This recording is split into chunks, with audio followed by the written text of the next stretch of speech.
Good morning बच्चों। Welcome है आपका सक्सेस कोचिंग क्लासेस में, जहां हम बात कर रहे थे mathematics class 10th chapter number 3। इसमें अपन ने रैखिक समीकरण युग्मों को हल करने की विधियों के बारे में अपन पढ़ रहे थे, जिसमें से दो विधियों के बारे में मैंने अध्ययन करवा दिया था। जिसमें पहली विधि हमारी थी वो थी विस्थापन प्रतिस्थापन विधि, दूसरी हमारी विधि थी विलोपन विधि, एंड तीसरी जो बचती थी वो थी ब्रजगुणन विधि। और आज हम उसी ब्रजगुणन विधि के बारे में सीखने वाले हैं, कैसे आप ब्रजगुणन विधि से दी गई रैखिक समीकरण युग्मों को हल कर सकते हैं, उसके बारे में आज अपन पढ़ेंगे। आप कंटिन्यू मेरे साथ बने रहिए, क्लास को बीच में मिस मत कीजिएगा। दोनों विधि आपको आती हैं, तीसरी विधि आज हम सीख रहे हैं। तो देखिए, दो रैखिक समीकरण आपको देगा, उसको अपन इस तरह से लिख लेंगे। इसी तरह से मानते आए हैं, जैसा कि आपको पहले पता ही है, x1 का जो गुणांक होता है वो a1 होता है, y1 का जो गुणांक होता है वो b1 होता है, अचर पद c1 होता है इक्वल टू 0। इस तरह से अपन लिख लेंगे। जो भी दो समीकरणें दे रखी होंगी उनको इस तरह से अपन लिख लेंगे। जैसे उदाहरण के तौर पर मैं लूँ, जैसे आपको क्वेश्चन में दे रखा है, दो समीकरणें आपको दे रखी है, 2x + y इक्वल टू 5, एक तो ये दे रखी है, और एक दे रखी है 3x + 2y इक्वल टू 8। इसको पहले इस रूप में बदल लेते हैं। तो इसको इस रूप में बदल लेंगे तो अचर पद को इधर लिए तो क्या बन जाएगा, 2x + y - 5 equal to 0। And इसका क्या बन जाएगा, 3x + 2y - 8 इक्वल टू 0। ये हमारे पास इक्वेशन बन जाएगी। इसको मान लेंगे समीकरण फर्स्ट और इसको मान लेंगे समीकरण सेकंड। इसको समीकरण सेकंड मान लेंगे। अब अपन को हल करना है। तो देखिए हल कैसे करेंगे, बहुत सिंपल है।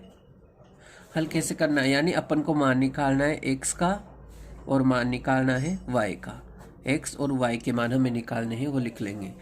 हमारे पास एक अचर पद होता ही है, जिसके अपोजिट में अपन 1 के इसके बनाएंगे, 1 में कर देंगे अचर पद के लिए, और सबके बीच में बराबर का अपन चिन्ह लगाएंगे। इसके लिए आप देखिए, जब आप x का मान रखे रहे, समीकरण को देखिए, आपको समीकरण को देखना है। जब आप x का मान रखेंगे इस तरह से, जब आप x का मान रखेंगे तो आप x वाले पद को छुपा दीजिए। जब x वाला पद आपने छुपा दिया, सपोज कीजिए आपके पास ये पद है ही नहीं यहाँ पे, तो आपके पास अब बचा क्या, एक तो y बचा, 2y बचा, एक -5 बचा, एक -8 बचा। इसको यहाँ लिख देंगे। जिसका निकालेंगे उसको छुपा के बाकी जो बचा उसको ऐसा का ऐसा ही। यहाँ y का कुछ नहीं है तो वहाँ +1 होगा, तो यहाँ +1 लिखो या सिर्फ 1 लिखो, बात एक ही है। जहाँ कुछ नहीं होता वहाँ 1 होता है। नीचे 2, इधर क्या बचा, -5 और या -8। इस तरह से कर लेंगे आप।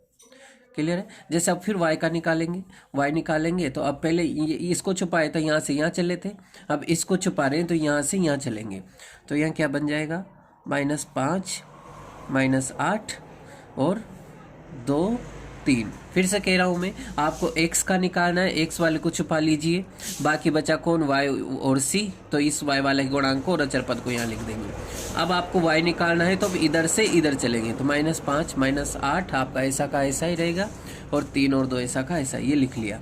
अब किसका, अचर पद का निकाल रहे तो इसको छुपा लीजिए। बचा कौन, आपके पास कौन बचा, आपके पास बचा 2 3, यहाँ कुछ है ही नहीं, वहाँ 1 है, 1 और 2। इस तरह से आपके पास बना।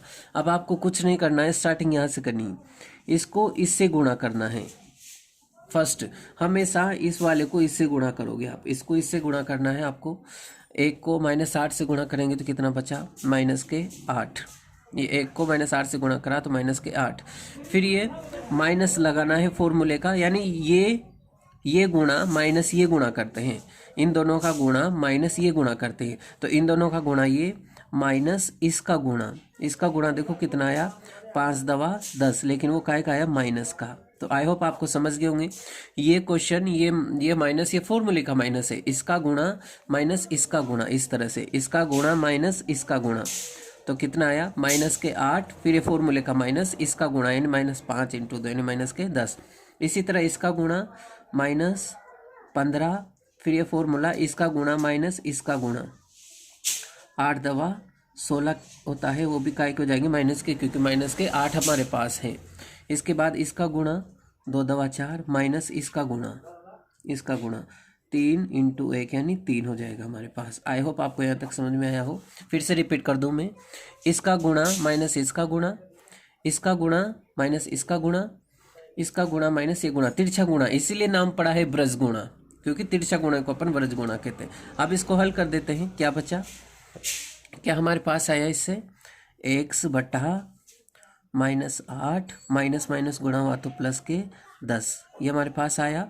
यहाँ क्या आया, y बटा माइनस के 15 माइनस माइनस गुणा हुआ तो प्लस के 16, इधर कितना आया बराबर में 1 बटा 4 माइनस 3।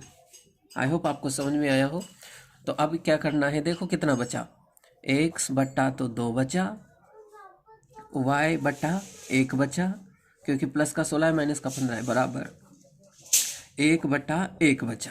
ये आपके पास आ गई लास्ट में। अब कुछ नहीं करना, यह आपका आंसर आ जाएगा। यहाँ से जो अचर पद के नीचे वाला जो भिन्न है, इसका दोनों में भाग देना है आपको। जब x का वैल्यू निकालेंगे तो x के नीचे क्या लिखा हुआ है, 2, तो 2 में इस 1 का भाग देंगे, और जब y निकालेंगे तो y के नीचे क्या लिखा हुआ है, 1, तो इस 1 में इस 1 का भी भाग देंगे, अर्थात x के नीचे जो लिखा हुआ है उसमें इस अचर पद का भी भाग देंगे, और y के नीचे जो लिखा हुआ उसमें भी इस अचर पद का भाग देंगे। तो हमारे पास क्या जाएगा, x बराबर 2 में 1 का भाग देंगे तो 2, और y में 1 का भाग देंगे तो 1 में 1 का भाग देंगे तो 1। इस तरह से आपका आंसर, और बहुत शॉर्ट विधि है, इस तरह से आप अपना आंसर कर सकते हैं।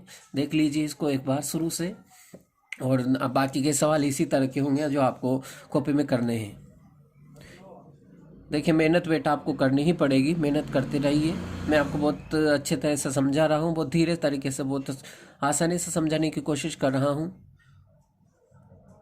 इसको ये चाहे तो स्क्रीनशॉट ले लीजिए या अपनी कॉपी में नोट डाउन कीजिए।